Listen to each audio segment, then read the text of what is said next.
कहानी की शुरुआत एक वैन से होती है जो गैस स्टेशन पर रुकती है ताकि उसमें गैस भरी जा सके। ये एक पुलिस वैन होती है जिसमें कई कैदी मौजूद हैं। सभी कैदियों को बाहर आने और खुद को फ्रेश करने की अनुमति दी जाती है। लेकिन जब सभी कैदी वापस आते हैं तो पुलिस ऑफिसर देखता है कि कैदी नंबर 0864, जिसका नाम क्रेविन है, वापस नहीं आया। वो बाथरूम में जाकर देखता है कि क्रेविन वही खड़ा है। इसके बाद सभी कैदियों को जेल ले जाया जाता है। अगली सुबह जब क्रेविन एक्सरसाइज कर रहा होता है तभी जेल के कुछ पुराने और खतरनाक कैदी उस पर हमला करने आते हैं, लेकिन क्रेविन उन्हें बुरी तरह हरा देता है। इसके बाद उसे जेल के हेड साइमन के पास ले जाया जाता है। साइमन उससे कहता है कि अगर तुम्हें यहाँ रहना है तो अनुशासन में रहना होगा और उसकी बात माननी होगी। क्रेविन वहाँ दीवार पर टंगी शेर की खाल देखता है और कहता है कि जानवरों को इस तरह नहीं मारा जाना चाहिए। ये बात साइमन को बहुत गुस्सा दिला देती है और वो क्रेविन पर हमला कर देता है। लेकिन क्रेविन साधारण इंसान नहीं है, उसके पास अलौकिक शक्तियां हैं। वो साइमन को मार देता है और दीवारों पर जानवरों की तरह चढ़कर जेल की ऊंची दीवार कूदकर बाहर निकल जाता है। उस पर गोलियां भी चलाई जाती हैं, लेकिन वो इतनी तेज है कि गोलियां उसे छू भी नहीं पाती। जेल के बाहर एक प्लेन पहले से उसका इंतजार कर रहा होता है। क्रेविन उसमें बैठकर वहां से निकल जाता है। असल में क्रेविन कोई असली कैदी नहीं था, बल्कि वो कैदी की जगह जेल में इसलिए आया था ताकि साइमन को मार सके। वो अपना मिशन पूरा कर चुका था। इसके बाद कहानी फ्लैशबैक में जाती है 16 साल पीछे। क्रेविन अपने छोटे भाई के साथ स्कूल से अपने पिता को लेने आया है। पिता उन्हें लंदन से न्यूयॉर्क ले जा रहे होते हैं। रास्ते में वो बताते हैं कि उनकी माँ अब इस दुनिया में नहीं है। वो मानसिक बीमारी से पीड़ित थीं और उन्होंने खुद अपनी जान ले ली। लेकिन क्रेविन अपने पिता को दोष देता है क्योंकि वो बिजनेस में इतना व्यस्त रहता था कि परिवार को समय नहीं दे पाता था। उनके पिता कहते हैं कि आज वे दोनों को शिकार पर ले जाएंगे। दूसरी ओर एक लड़की कैलिप्सो दिखाई जाती है जो अपनी नानी के साथ रहती है, जो टैरो कार्ड रीडर है। कैलिप्सो भी अपनी नानी जैसी बनना चाहती है। नानी उसे अपने खास कार्ड्स और एक छोटी शीशी देती है जिसमें एक जादुई औषधि होती है जो किसी की चोट ठीक कर सकती है, यहाँ तक कि जिंदगी भी बचा सकती है। ये औषधि पीढ़ी दर पीढ़ी आगे बढ़ती है। अब हम फिर क्रेविन के पिता और उसके भाई को जंगल में शिकार करते देखते हैं। पिता को आज शेर नहीं मिलता, इसलिए वो एक और जानवर का शिकार करते हैं। रात में कैंप में क्रेविन का भाई आवाज बदलकर उसकी नकल करता है, जिससे क्रेविन बहुत खुश होता है। अगली सुबह वे फिर शेर की तलाश में निकलते हैं। तभी एक अन्य शिकारी क्रेविन के पिता के पास आता है और साझेदारी की पेशकश करता है, लेकिन क्रेविन के पिता उसे मजाक उड़ाते हुए मना कर देते हैं। उधर क्रेविन और उसका भाई बात करते करते बहुत दूर निकल जाते हैं। तभी उन पर एक शेर हमला कर देता है। क्रेविन अपने भाई को बचाने के लिए सामने आ जाता है। पिता आवाज सुनकर आते हैं और शेर पर गोली चलाते हैं, लेकिन शेर क्रेविन को अपने जबड़ों में दबोच कर ले जाता है। दूसरी ओर कैलिप्सो अपने परिवार के साथ शिकार पर आई होती है। उसे जंगल में घायल पड़ा क्रेविन मिलता है। वो अपनी जादुई औषधियों से पिला देती है, लेकिन क्रेविन होश में नहीं आता। इसके बाद क्रेविन अस्पताल में मिलता है, जहां डॉक्टर उसे मृत घोषित करने ही वाले होते हैं। तभी वो अचानक जाग जाता है। दरअसल कैलिप्सो की औषधि ने उसकी जान बचा ली थी और शेर का खून भी उसके शरीर में चला गया था, जिसकी वजह से शेर का डीएनए अब उसके शरीर का हिस्सा बन चुका था। उसकी ताकत बहुत बढ़ गई थी और वो तेजी से ठीक हो जाता है। घर लौटकर उसे दीवार पर वही शेर का सिर दिखता है जिसने उसे घायल किया था। पिता चाहते हैं कि अब वो स्कूल छोड़कर उनके साथ एक बड़ा शिकारी बने, लेकिन क्रेविन इनकार कर देता है। वो कहता है कि वो पैसों के लिए मासूम जानवरों को नहीं मार सकता। वो घर छोड़ने का फैसला करता है। रात में जाते समय उसका भाई उसे रोकने आता है, लेकिन क्रेविन कहता है कि अगर वो यहाँ रहा तो उसे भी शिकार करना पड़ेगा, जो वो नहीं करना चाहता, और वो घर छोड़ देता है। इसके बाद वो रूस की एक एनिमल सेंचुरी पहुंचता है जो उसकी माँ की थी। अचानक उसे भारी जंगली भैंसों का झुंड आता दिखाई देता है। वो समझता है कि अब वो मारा जाएगा, लेकिन एक भैंस उसे बचा लेती है।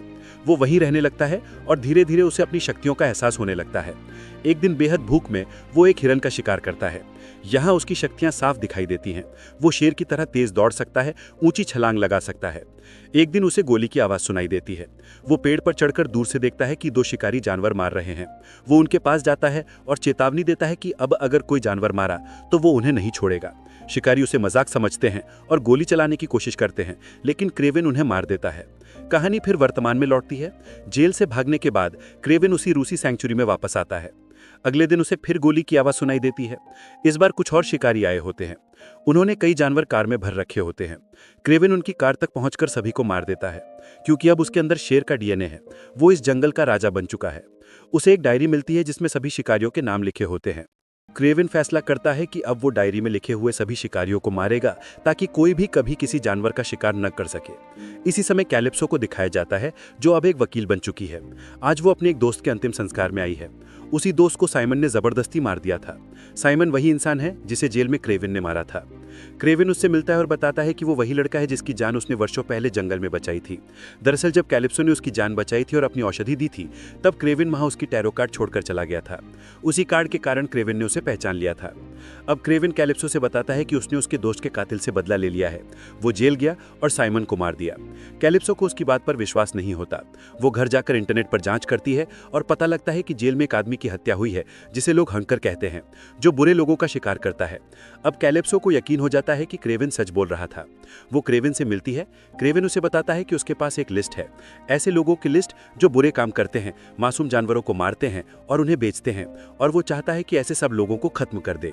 वो कैलिप्सो से कहता है कि वो कानून से जुड़ी है, इसलिए उसे ऐसे लोगों की पहचान बताने में मदद करे। कैलिप्सो उसकी मदद के लिए तैयार हो जाती है। दूसरी ओर हमें एलेक्सी नाम का एक शिकारी दिखाया जाता है। वही शिकारी जो एक बार क्रेविन के पिता के पास साझेदारी का प्रस्ताव लेकर आया था, जिसे उसके पिता ने ठुकरा दिया था। अब एलेक्सी को पता चलता है कि एक आदमी शिकारियों को मार रहा है। उसका नाम हंटर है, लेकिन एलेक्सी इस बात को गंभीरता से नहीं लेता। वो जेल में उन लोगों से मिलने जाता है जिनका नेता पहले साइमन था।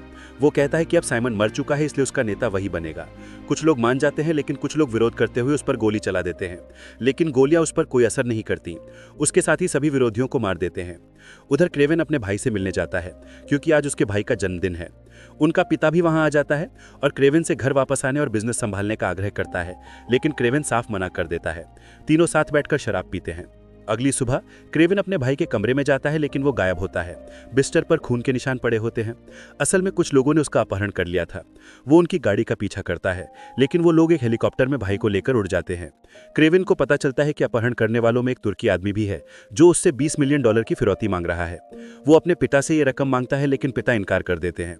फिर वो कैलिप्सो की मदद लेता है और एक आदमी से जानकारी पाकर तुर्की अपहरणकर्ता के ठिकाने पर पहुंचता है। वहां उसके कई साथी होते हैं, लेकिन कोई भी क्रेविन का मुकाबला नहीं कर पाता। क्रेविन तुर्की आदमी से अपने भाई के बारे में पूछता है।